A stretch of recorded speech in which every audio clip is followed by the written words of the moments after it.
Iran में क्या प्रदर्शन खत्म होने वाले हैं? क्या सब कुछ सामान्य हो जाएगा? और अगर नहीं हुआ तो आगे आखिर क्या होगा?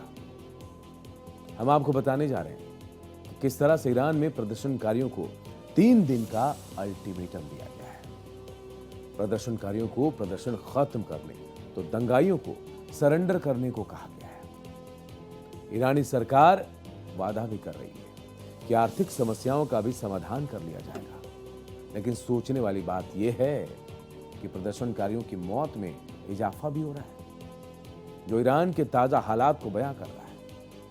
हम आपको यह भी बताएंगे कि आखिर खामनेई अंडरग्राउंड क्यों हो गए। एक को ट्रंप खामनेई को सबक सिखाना चाहते हैं, वो इजराइल के साथ मिलकर ईरान में जारी प्रदर्शन की आड़ में खामनेई के खात्मे का प्लान कर रहे हैं।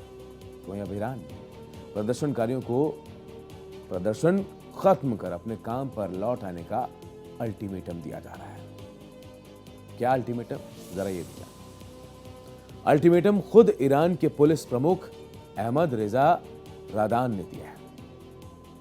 पुलिस प्रमुख ने कहा, कुछ युवा भ्रमित होकर दंगों में शामिल हुए, जिनसे गुजारिश है कि वो सरेंडर कर दें ताकि उन्हें कम सजा मिल सके। पुलिस प्रमुख अहमद रेजा रादान ने कहा कि जो लोग अनजाने में दंगों में शामिल हो गए, उन्हें दुश्मन सैनिक नहीं बल्कि भ्रमित व्यक्ति माना जाएगा। उनके साथ नरमी बरती जाएगी। और तो और ईरानी टीवी पर बयान भी जारी हुए हैं। अधिकारियों का कहना है कि प्रदर्शन शुरू में शांतिपूर्ण थे, लेकिन बाद में अराजकता में यह बदल गया। उनका दावा है कि ईरान को अस्थिर करने के लिए उसके कट्टर विरोधियों अमेरिका और इजराइल ने इसमें भूमिका निभाई। सरकारी टीवी पर जारी एक संयुक्त बयान के अनुसार देश की कार्यपालिका, विधायिका और न्यायपालिका के प्रमुखों ने रोजगार और आर्थिक समस्याओं के समाधान के लिए दिन रात काम करने का संकल्प लिया। ईरान के राष्ट्रपति मसूद पेजेश्कियान, संसद अध्यक्ष मोहम्मद बाकर गालिबाफ और न्यायपालिका प्रमुख गुलाम हुसैन मोहसिनी एजई के बयान में कहा गया कि आतंकी घटनाओं के भड़काने वालों को कड़ी सजा दी जाएगी। अब बात सजा की हो रही है तो चिंता और भी बढ़ गई कि प्रदर्शनकारियों के खिलाफ मौत की सजा का इस्तेमाल भी हो सकता है। और ईरान में फांसी की सजा को धमकी के तौर पर इस्तेमाल भी किया जा रहा है। ईरान में फांसी का चलन है, जी हां।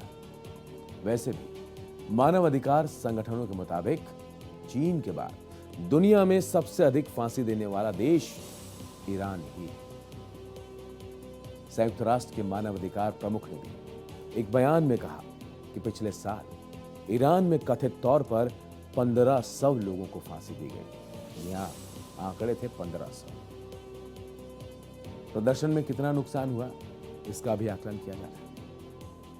आपको बता दें कि ईरान में अब तक 5000 लोगों की मौत हो गई, तो करीब 20,000, हो सकता है इससे ज्यादा लोगों को गिरफ्तार किया गया है।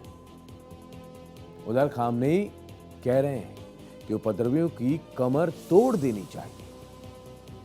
आपको बता दें, ईरान में इंटरनेट बंद है, जिससे दुनिया के सामने ईरान की सही तस्वीर नहीं आ पा रही है। हताहतों की संख्या कहीं ज्यादा है, लेकिन इंटरनेट नहीं है, सटीक खबर नहीं आ रही है।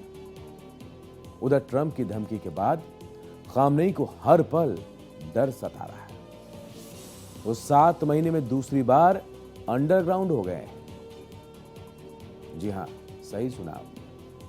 अमेरिका से तनाव के बीच ईरान के सर्वोच्च नेता अयातुल्लाह अली खामनेई फिर से अंडरग्राउंड हो गया। उन्होंने यह कदम अमेरिकी धमकी को देखते हुए उठाया।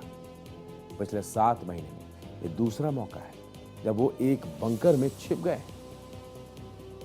आपको बता दें, इससे पहले जून 2025 में भी खामनेई 21 दिनों के लिए जान बचाने के लिए बंकर में छिप गए थे। अमेरिका के राष्ट्रपति ट्रंप की खुलेआम धमकी के बाद खामनेई की मुश्किल बढ़ गई। ट्रंप ने खामनेई की हालत कासिम सुलेमानी या अबू बकर अल बगदादी जैसा करने की धमकी दी, जिसे ईरान ने भी गंभीरता से लिया और अपने सुप्रीम लीडर को बंकर में भेज दिया। वहीं ईरान के राष्ट्रपति मसूद पजेशकियान का कहना है कि अगर खामनेई पर हमला होता है तो तेहरान इसे जंग मानेगा। अमेरिका ने जिस तरह से वेनेजुएला के राष्ट्रपति निकोलस मादुरो को काराकास से किडनैप किया था, उस वजह से ईरान भी डरा हुआ है। वो नहीं चाहता कि मादुरो की तरह खामनेई का भी अमेरिका किडनैप कर ले। आप जानते हैं कि किस तरह से अमेरिका ने मादुरो को काराकास के उनके ठिकाने से ही किडनैप कर लिया था। मादुरो को जब उठाया गया तो वो अपने घर पर सो रहे थे। फिलहाल उन्हें अमेरिका जेल में बंद रखा गया है। खामनेई भी डरे हुए हैं और यही डर उनको अंडरग्राउंड होने पर मजबूर कर गया।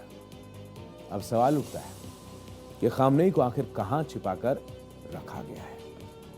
आपको बता दें कि जून 2025 में जब इजराइल और अमेरिका ने ईरान पर हमला किया, तब खामनेई तेहरान के पास स्थित एक बंकर में छिप गए थे। उस वक्त खामनेई के साथ उनके परिवार के लोग भी बंकर में रहने चले गए थे। ऐसे में कयास लगाया जा रहा है कि इस बार भी उन्हें तेहरान के ही किसी बंकर में छिपाया गया है। हालांकि अभी कोई आधिकारिक जानकारी नहीं मिल पाई है। खामनेई को 17 जनवरी को आखिरी बार सार्वजनिक तौर पर देखा गया। उस दिन खामनेई ने अमेरिका और इजराइल सरकार पर निशाना साधा था। उस दौरान खामनेई प्रदर्शन में घायल लोगों से भी मिले, लेकिन फिर खामनेई को नहीं देखा जा सका। अब सवाल है कि खामनेई अमेरिका के निशाने पर आखिर क्यों है? सवाल यही उठता है कि आखिर क्या वजह है कि ट्रंप खामनेई को निशाना बना रहे हैं। तो आपको बता दें कि खामनेई ईरान के सुप्रीम लीडर हैं। ईरानी शासन व्यवस्था में सबसे बड़े अधिकार खामनेई के पास ही है। ईरान के सारे बड़े फैसले खामनेई ही लेते हैं। ऐसे में अगर ईरान की सरकार को हटाना है तो खामनेई को हटाना बेहद जरूरी है। अमेरिका के धुर विरोधी है खामनेई। खामनेई को अमेरिका अपना धुर विरोधी मानता है। 2016 में जब ईरान ने अमेरिका के साथ न्यूक्लियर डील किया था, तब खामनेई ने इसका खुलकर विरोध किया था। खामनेई अमेरिका को शैतान कहते हैं, जिससे अमेरिका बेहद नाराज है और हर वक्त बदला लेने की कोशिश करता रहता है।